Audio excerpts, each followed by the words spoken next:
All Hit Radio.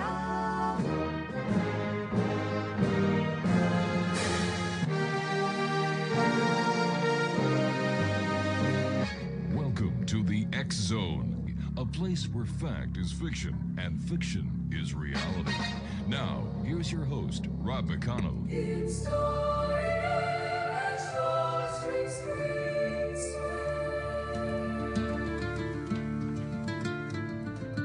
In a world where shadows dance and dreams take flight through the veil of reality into the night, Rob McConnell leads the way, a beacon so bright. With over 35 years, he ignites the light.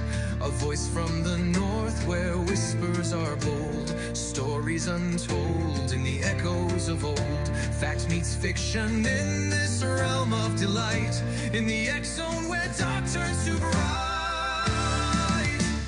Welcome to the X Zone, believe and be free, a sanctuary for truth that dare to be seen, where the line between realms gently blurs. And welcome back to the X Zone, everyone. I am Rob McConnell, and for the next 2 hours, I'm your host and your guide as together we will cross the time-space continuum to this place that I call the X Zone. It's a place where people dare to believe and dare to be heard. It's a place where fact is fiction and fiction, well, is reality.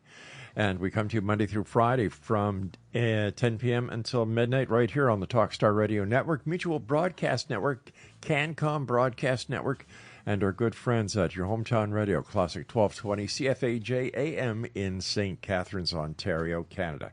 If you'd like to send me an email, xzone@xzoneradiotv.com, and on all social media sites, Xzone Radio TV. Tonight on the X Zone, we're going to be stepping into a world where the rules of reality don't always apply, where the unexplained hasn't just a theory, it's a lived experience. My guest this hour is author Jodi Marie, whose book, We Will Skin You Alive, is not simply a story. It's a personal account of encounters with the unknown, experiences that challenge the boundaries between the physical world and the unseen forces that may exist, and too many do exist, in the great beyond. Her journey explores themes of paranormal encounters, unexplained phenomena, and the deeply human struggle to understand events that science does not always easily explain. Tonight we're going to explore her experiences, her research, and the questions her story raises about what may truly be happening around us, and perhaps to us. X-Zoners, fasten your seatbelts and keep your minds open. Joining me now is author Jodi Marie. And Jodi, welcome to the X Zone. Jodi, are you there? Jodi, are you there? Whoops. Jodi, are you there? Hey, Jodi. Yes. Whoops. Okay, let's try that again. Jodi, are you there? I am. Thank you. All right. Welcome to the X Zone, my dear. Jodi, at what point during the experiences did you ever genuinely feel that whatever was happening to you might not let you walk away from it? I don't think I ever will be able to walk away from it. I still, to this day, have experiences. And when did these experiences first start? I would say the first time was when I was like maybe 8 years old, and I saw a glowing angel, a woman. Mm-hmm. She didn't have wings, but she was just a glowing silhouette. The most beautiful thing I've ever seen. And then I forgot about her. And then at about 12 years old, I saw her again. Mm-hmm. And I talk about that in my book. And after this second experience, I guess you could say I crossed over. I died. And I floated out of my body. And all I could see was shades of gray and silhouettes of people, and the glowing woman was in the center. She didn't speak to me, but I got a message, and it was, "It's not your time. Go back into your body." So this near So death. after that, I'm sorry. Yeah, go ahead. I just started knowing things, having gut feelings. I just knew things I shouldn't. So when you crossed over, would that be like a near death experience?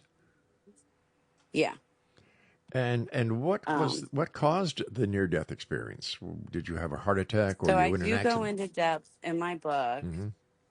and the first two chapters, the first one I get raped. That's the first time I see the glowing lady. And then the second time, I had taken a bunch of pills, Hmm. and I went and laid down in bed. And I went out of my body, came back into it, started drinking water and throwing up. The name of your book is "We Will Skin You Alive." Jodi, what first compelled you to write your book? Was there one defining moment that made you realize your story had to be told? I just think that I've had so many things happen that are Hmm. unexplainable that I just wanted to put together a bunch of short stories, because all of this led me down the path to becoming a ghost hunter.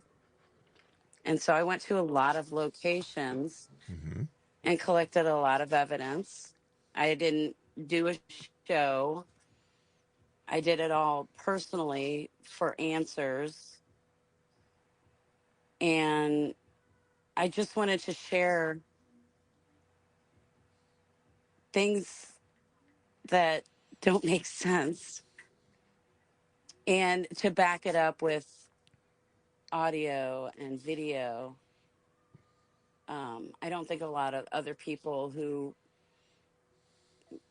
may tell a story don't have footage or audio. Okay. So, do you have these encounters or these experiences on a regular basis? It just happens randomly. In I could your go a long period of time without something happening, and then boom, something will happen. Is there anything that you can think of that triggers these experiences? No, No, I. no. Because I mean, I've had paranormal, invisible dogs growling at me.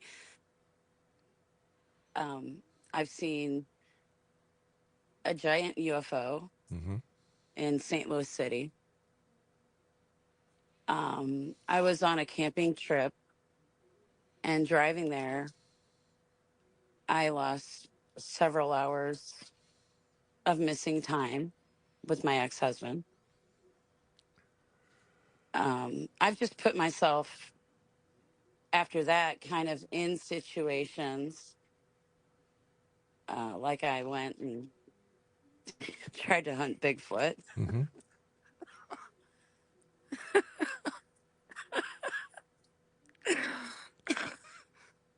And like, honestly, we got something that screamed back at us in the woods.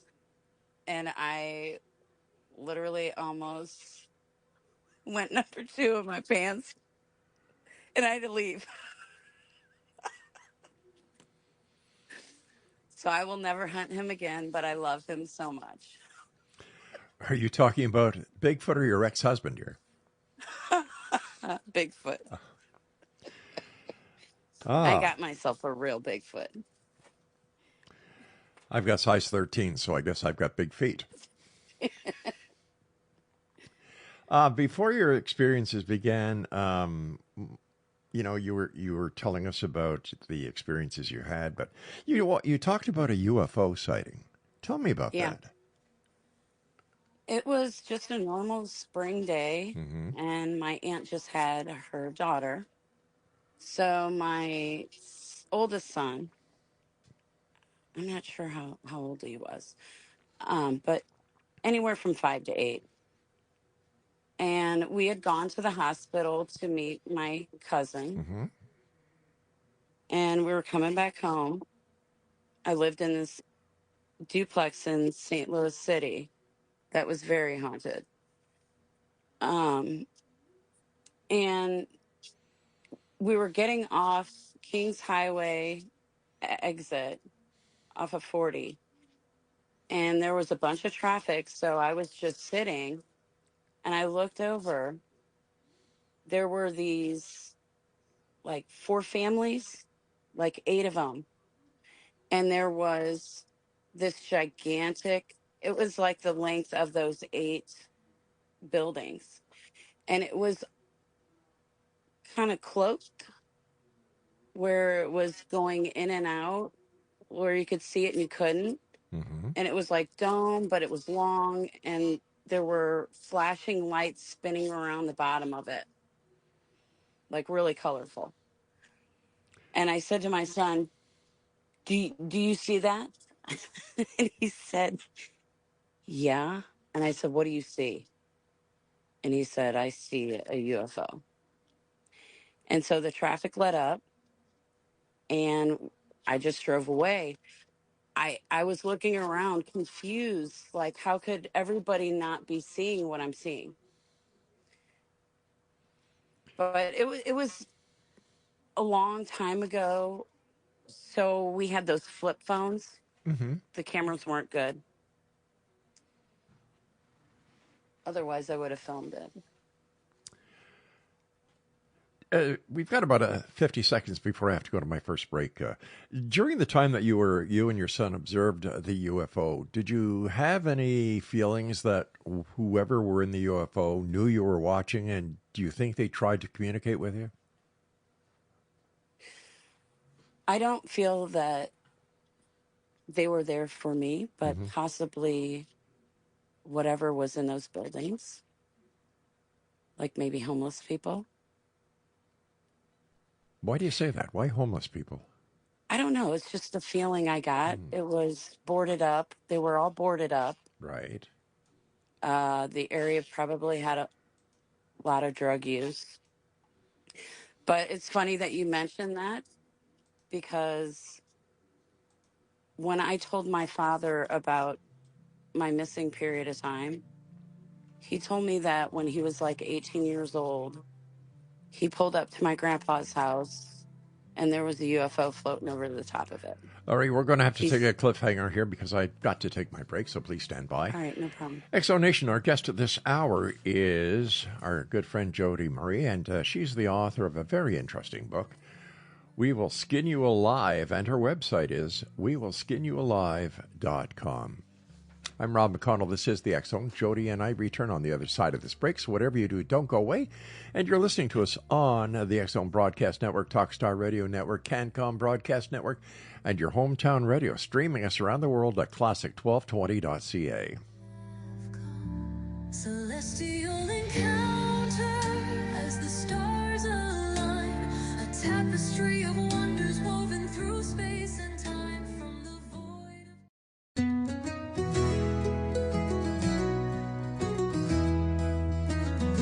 In the heart of the night, where the shadows play, on the X-Zone we gather, come what may, with Rob McConnell guiding us through the dark, searching for truth hidden, igniting the spark.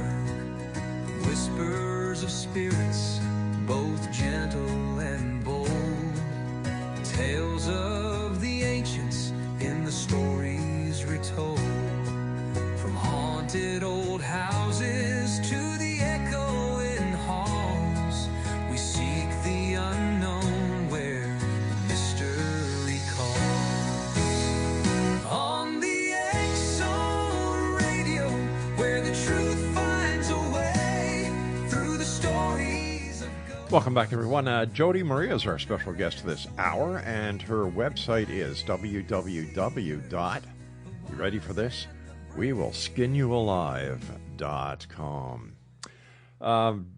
Jodi, the experiences that you had, we were talking about the UFO experience you had with you and your son, and you started to talk about something that your father was telling you, or going to tell you, when we had to take the break, so we had to have a bit of a cliffhanger. Please continue.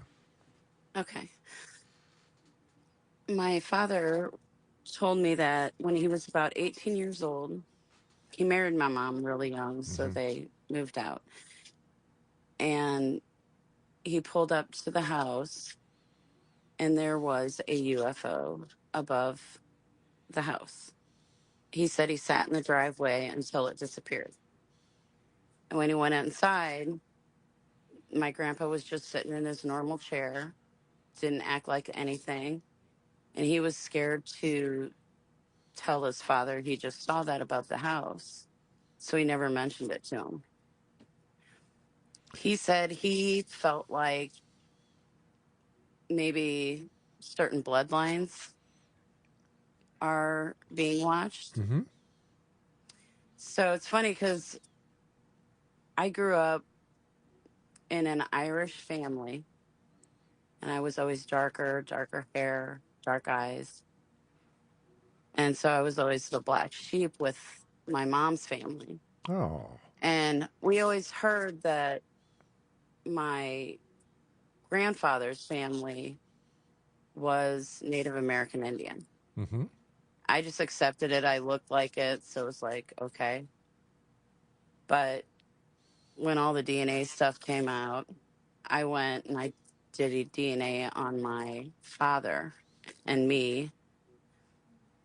And his came back as being an exact match to King Tut, which he didn't have kids. But his DNA, which I guess would be from his father, is all over Europe.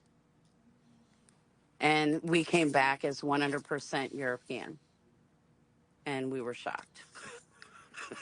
I agree with you. Like, I agree with you that there are certain lineages that seem to be prone to paranormal events, or to having encounters with spirits, being psychic, and then again in the newer times, having UFO sightings, being abducted by UFOs, and having ET experiences. yeah. In any of your experiences, do you think that you may have been contacted by ETs, and that you may have been taken aboard a craft? I think that when I was going camping, I was the driver. And we left really early in the morning so that we would arrive around 1 o'clock. We ended up an hour and a half away at 4:30 in a totally different area, and the whole car was shaking.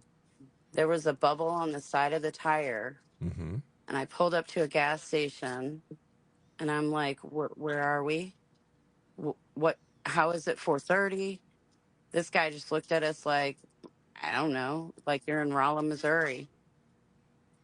And we just sat on the curb while this guy changed our tire. Had to get a new tire.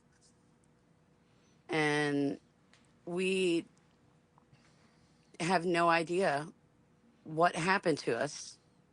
We didn't make it to the campground until about 7 o'clock at night.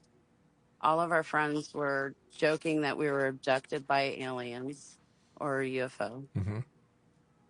And I've never had a flashback, or I have no idea.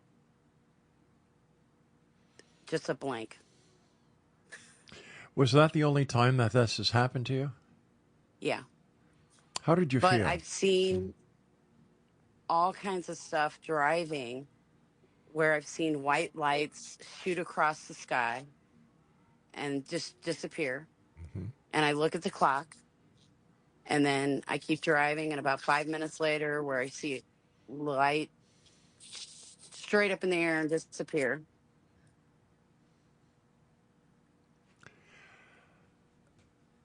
Why do you But think I that? always look at the clock now. Why do you think that you have these experiences, and how do you explain them to people who may be with you or kind of wonder what's going on? I think it's hereditary. Okay.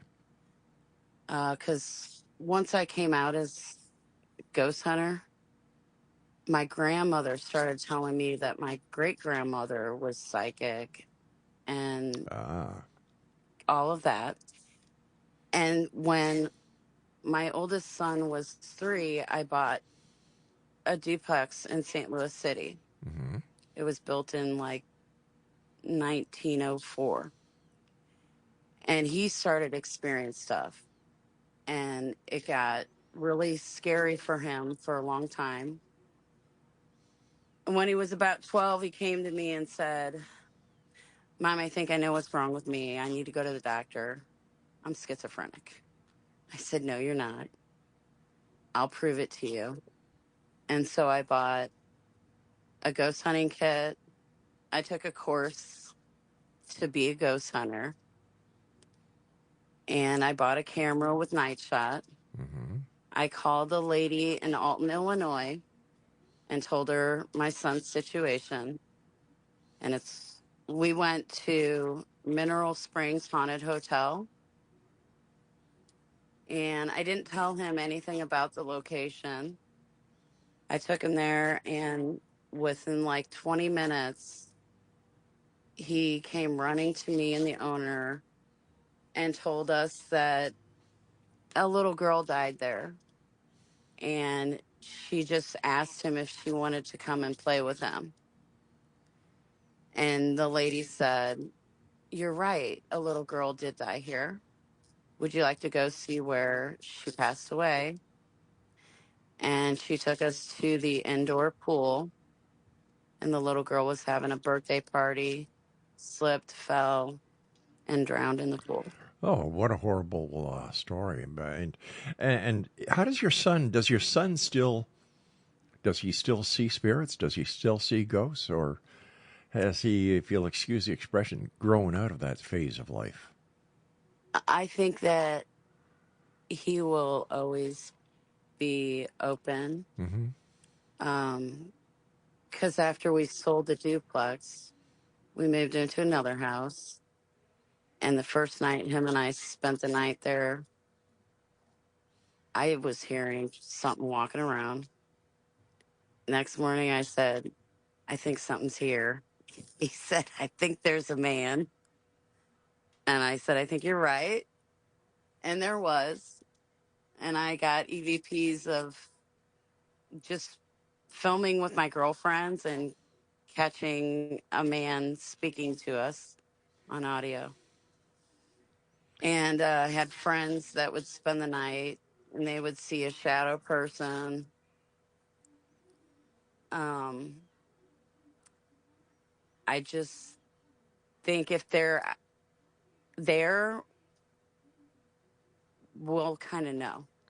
Why do you think that some people, like yourself and your friends, can see, hear, and feel spirits, where other people could be in the very same room where you're having this encounter or this experience, and they feel nothing at all? I think that I'm more in tune with my frequency. Mm-hmm.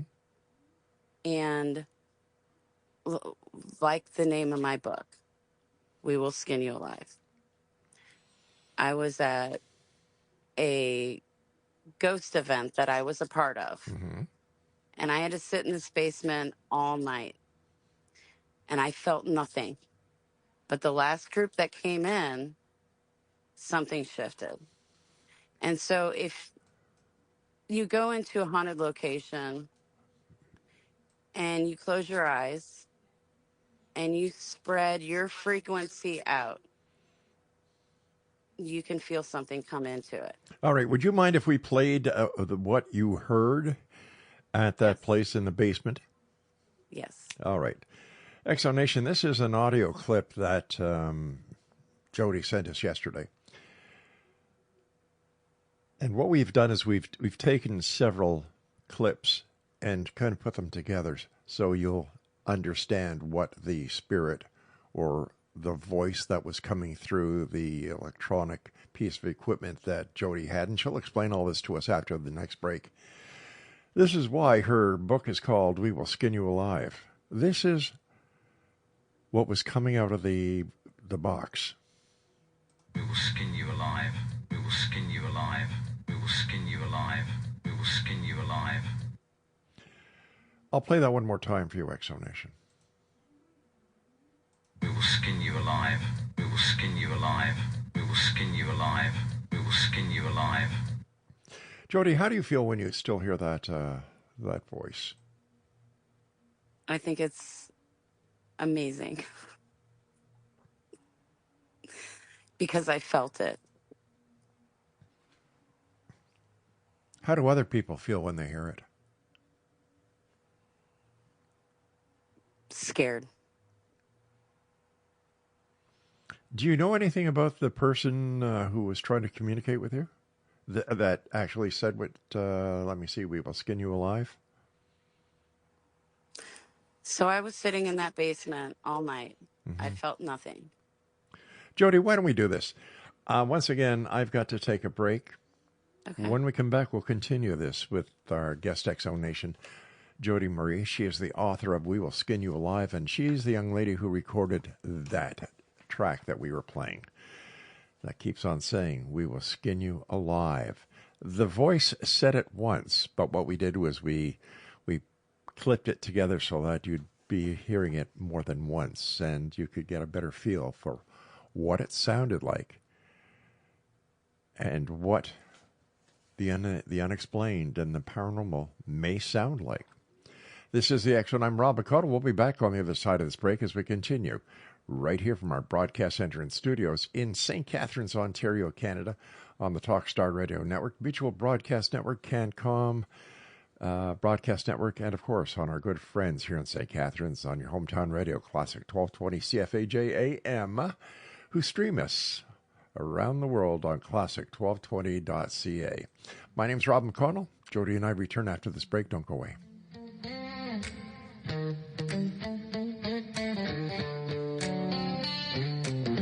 When the moon bleeds black on All Hallows Eve, whispers crawl through the...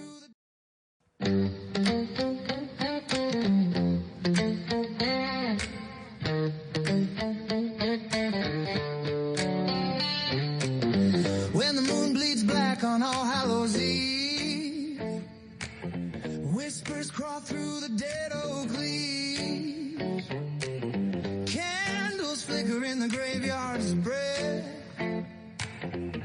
calling spirits back from death. The witches are awake tonight, dancing around the firelight. Spells are cast, the veil is thin. Let the wicked feast begin. Screams will echo through the sky. You hear them laugh before you die. Run if you dare, make no mistake. The witches are awake. Welcome back. Don't forget Exonation. You can listen to all our past broadcasts, not only on the X-Zone Radio Show, but on A Different Perspective with Kevin Randall, Paranormal Stakeout with Larry Lawson, Mission Evolution with Gwilda Wiyaka, just to name a few of the shows that we have available for you at www.xzbn.net. And that's 100% with our compliments. Once again, the website is www.xzbn.net. Jodi Marie is our guest, who is the author of We Will Skin You Alive. Her website is wewillskinyoualive.com. So here you are, you're in this basement, and you've been down there most of the night. Yeah. Yeah, and why do you think that it was the last group that went through that activated whatever the spirit was to communicate with you and say, we will skin you alive? There were these two men that were leaning up against the wall. Mm-hmm. And this area was, I guess, the North and the South against each other. And I don't know, I just got a bad feeling about them. So I looked over at them and I said, look, you guys, I've been in this basement all night and I don't like you two right now. And that's the feeling I'm getting. Mm-hmm. So will you do some provoking? So they started to provoke. And then I said, do the other men here bother you? And that's when it said, we will skin you alive. The battery died and the whole room screamed. Do you think it's a good idea to provoke spirits? Yes, I do. Listen, on my book, it says breaking all the rules I didn't make. And the paranormal world, they have their own set of rules. And I've never been one to fit into a box. Mm-hmm. And I don't know, maybe because when I was a child and I was raped, the angel touched me. Mm-hmm. She was touching my face, and the message I received was everything will be okay. So, was I touched by an angel? I think so. And I just feel like I was led down this path, and I go into places where there are bad people doing bad things, possibly to other people. Why should I give them respect? But what So happens? I'm going to Yeah, but push them Mm-hmm. But what and happens? I'm going to provoke them and I'm going to make them manifest. And I tell them what I want. Besides this one manifestation, have you had other manifestations during your investigations? Yeah, I talk about that in my book. I Mm-hmm. go through experiences I've had at certain locations, my favorite ones. Um, Sally House. I don't know if you've heard of that one. No, I haven't. Tell me about it. It's in Atchison, Kansas. Okay. And I had just started following this guy online. Okay. He was kind of a character. And he was going to this place called Sally House. Mm-hmm. And he went online and said, oh my God, every investigator canceled on me. I can't go to this place alone. I knew nothing about it. And I was like, hey, I'm 5 hours away. I'll come.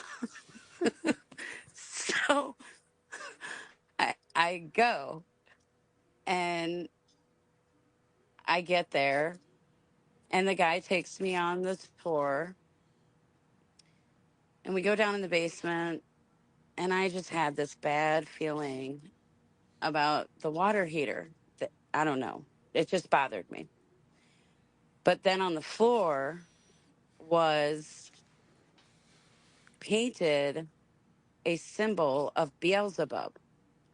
So there were devil worshippers um, doing seances down in this basement for Beelzebub. Have you ever heard of the Pickett family? Yeah, it sounds familiar. Yeah, you should have them on sometime. Um, so they were the original people that lived there, Okay. and the guy was being attacked. Things were happening in the little girl's room. They would come in and Mm-hmm. the stuffed animals would be set in a circle or something. But the guy was always getting attacked. So guys were getting attacked in this house. But then there were also people who took pictures with 35 millimeter cameras Mm-hmm. and what are the things that come with it? Lenses. the, you know, the old time photos. It would come with the things you could see through the picture. Gosh, the Slides? film, Okay. the film that you would go and get developed. Right. And you could see in this one picture, the lady took the picture of a couple people, and there was a demon creature with horns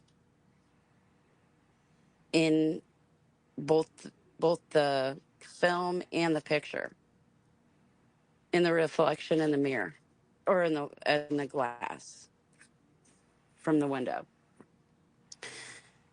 I found all this out afterwards, but I went to this house blind, didn't know anything about it. It's definitely one of my favorite places, and I do hope to go back there one day. But I saw a iPhone lift up off of the phone or off of a table and thrown at Johnny Hauser, the guy who does the axe murder house, or used to. I don't know if he still does. Any idea who threw the phone at him? It was the air. Well, I understand that. I mean, I I was sitting on the table. This guy was going through his suitcase on the floor. Johnny had walked into the kitchen and he was walking back into the dining room. And I just literally saw it lift up and get thrown at him. what I meant was, does anybody have an idea who the spirit was who was behind the phone being lifted and thrown? So the house belonged to a doctor. So he would do surgeries upstairs. So there were a lot of deaths in the house from the town. But then when the pickets moved in, they thought it was a succubus Right. because the guy kept getting attacked. But then they moved out, and some devil worshippers heard about the house and rented it. And then they came in and did the Beelzebub on the ground, and they were doing seances. And the landlord found out and kicked him out. He didn't know what to do with the house after that. So then he opened it up to ghost hunters. Is this one of the houses that actually charge you to go through it? Yes, So the landlord you pay for night. So the landlord decided to cash in on his property. Oh, yeah, I think the house is like $1 million. And it's probably would be worth like 150. Yeah, one of those. But it, honest to God, is the creepiest place I've ever been. When we were investigating, the guys were getting scratches all over their bodies. And at one point, I was videotaping the guys, and I leaned up against that water heater, and something not human came up and like hissed at me in the back of my neck.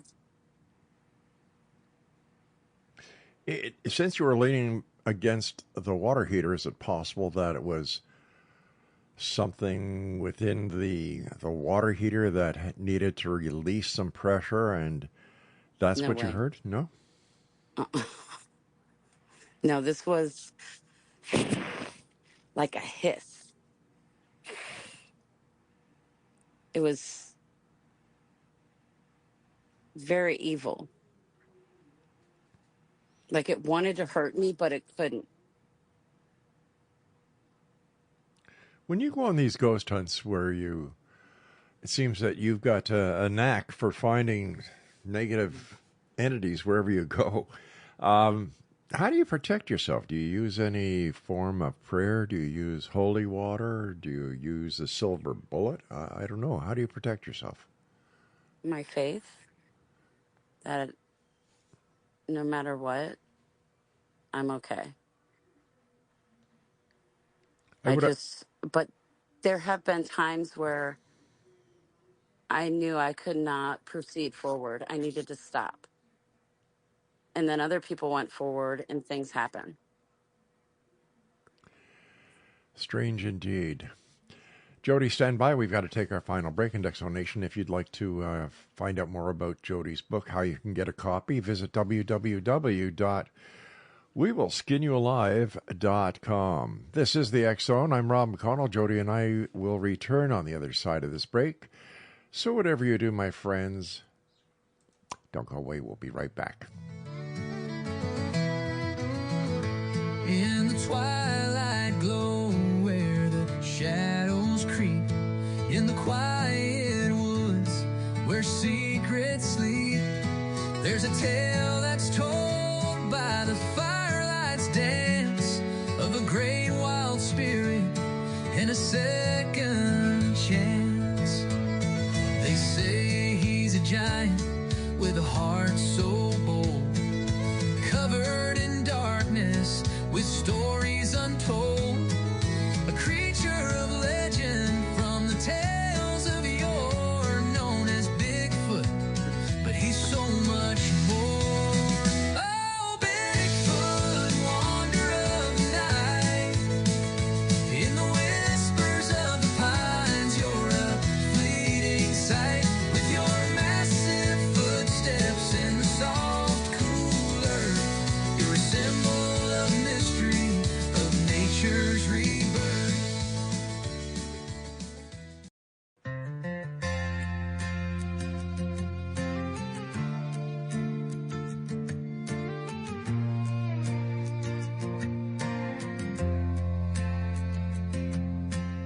She walked these streets with open eyes, a poet's heart, a mother's smile, carried love like a quiet flame, never chased fortune, never fame.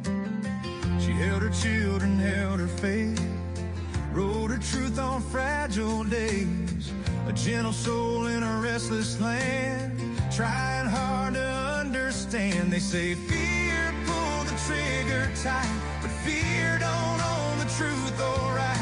When cameras roll and stories bend, we ask where justice truly ends. Say her name, Renee Nicole Good, more than headlines ever could. A mother, a writer, a human being, not the villain they were seeing. Say her name, don't let it fade. Love and life she always gave. If this world still stands for good, then it must stand for a name.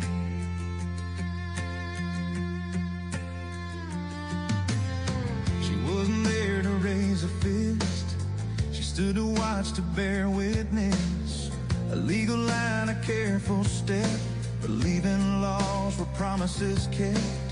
They called her words a threat that night, called compassion a reason to fight. But truth don't fear the light of day, and lies don't wash the blood away. A badge ain't mercy, fear ain't law. Power without truth is just a flaw. When silence speaks louder than the gun, we know the damage has begun.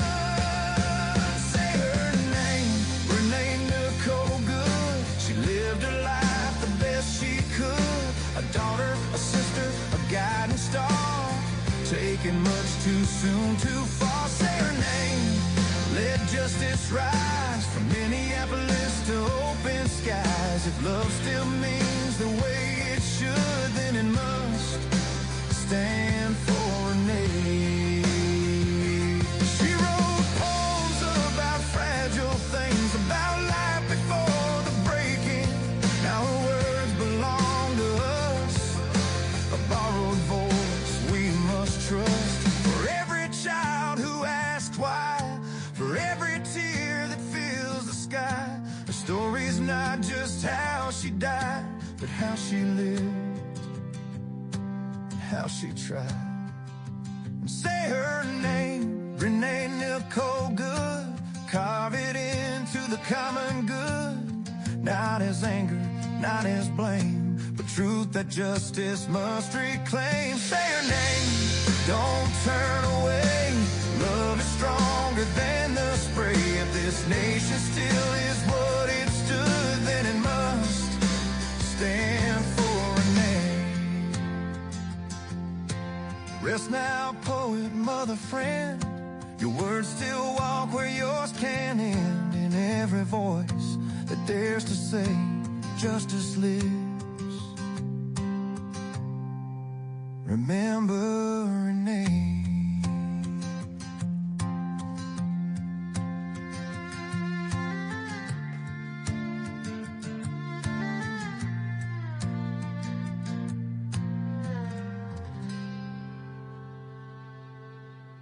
That song is entitled Justice for Renee. That is a song that is dedicated to Renee Good, who was shot and killed by ICE agents in Minneapolis, Minnesota.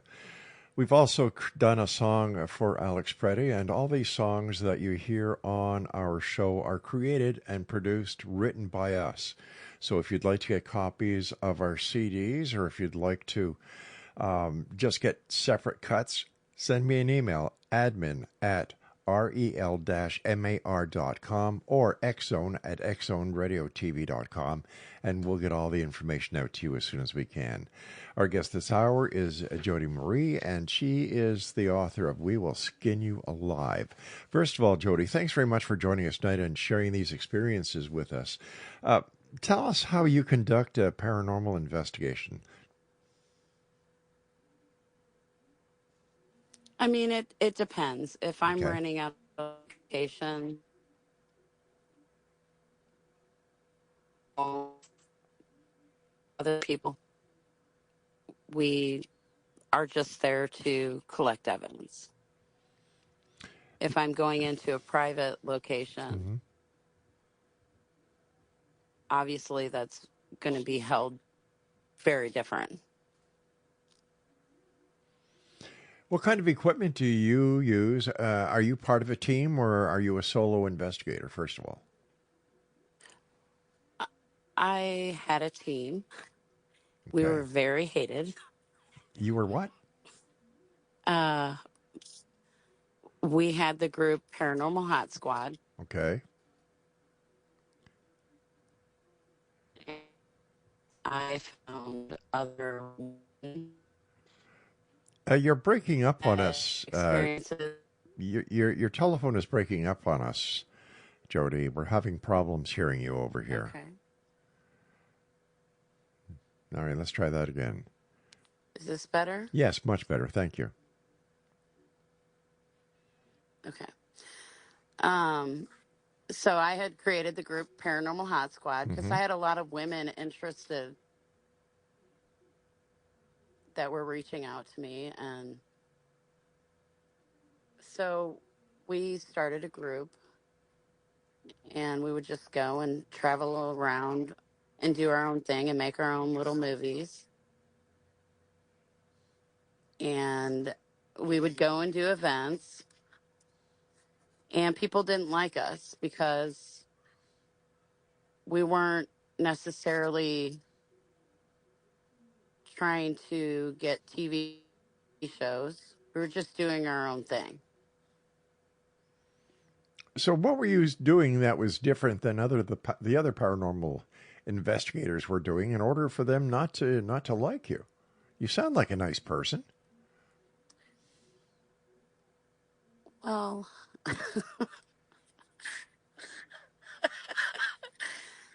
do you want me to be like very honest? Yes, be very honest, but don't forget you're on Okay. you're on a radio station, and Yes, of we have course. children that listen to the show. Okay, so please go ahead. Well, we weren't controlled by a production company, so we could say whatever we want and do whatever we want. And I did a show on TV, and then so I met a bunch of guys in the paranormal field, and they pretty much told me straight up that we would not be welcome because we were the type that could come in, make millions, and leave. And I look at the paranormal as a guy's club. And do you notice there's never been a girls' show? Oh, sure there are. Where? Well, I've seen many of them on TV. All women? Yeah. I don't watch TV, so. But when I was doing this 10 years ago, there was none. It was very hard for women. Well, let's see. 10 years ago, Patty Starr would have had her own show. Susan Collins would have had her own show. Let me see who else. So this was like 2008, 9, 10, 11, 12. Yeah, back then, yeah. They would have had their own shows. Women were always in a group with men. No, I'm talking about women through the women who would go out on their investigations on their own. No men. TV shows? Yeah. I think Discovery Channel, TLN, A&D.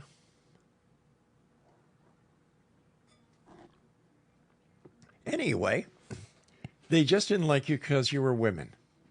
And you know, it's that's too bad. I mean, we were different. You were women. They were guys. Of course you were different. Or was it the methodology that you used in investigations that was different? Yeah, they didn't like the fact that we provoked.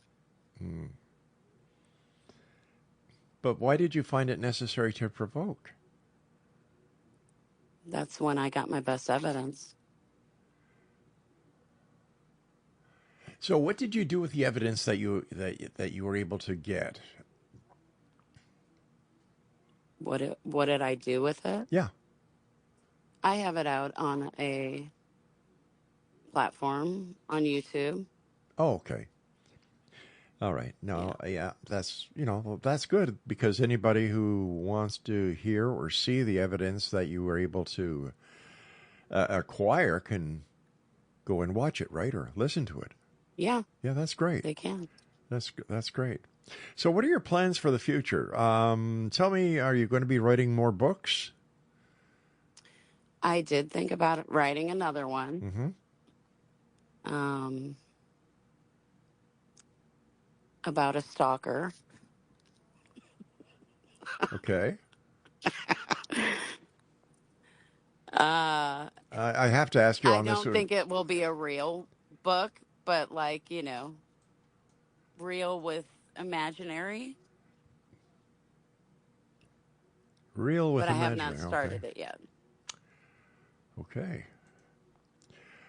Well, the time has come when I must say so long to you. I wish you continued success, my friend. Thank you.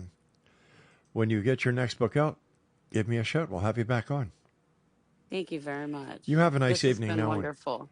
It certainly has. Take care of yourself and stay out of trouble. Yeah, like that'll happen. I'll try. Good night, Jodi.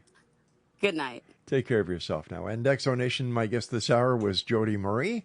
And if you'd like to find out more about Jodi, visit her website at wewillskinYouAlive.com. That's it for this hour. I'll be back on the other side of the news as we continue here in the X Zone with hour number 2. But going to the break, I'd like to play you a bit of a song that we did called He Held a Phone, and this is the Ballad of Alex Pretty. This is the X Zone. I'm Rob McConnell. If you'd like to find out how you can get any of our music, any of our CDs, whatever, send me an email, xzone@xzoneradiotv.com.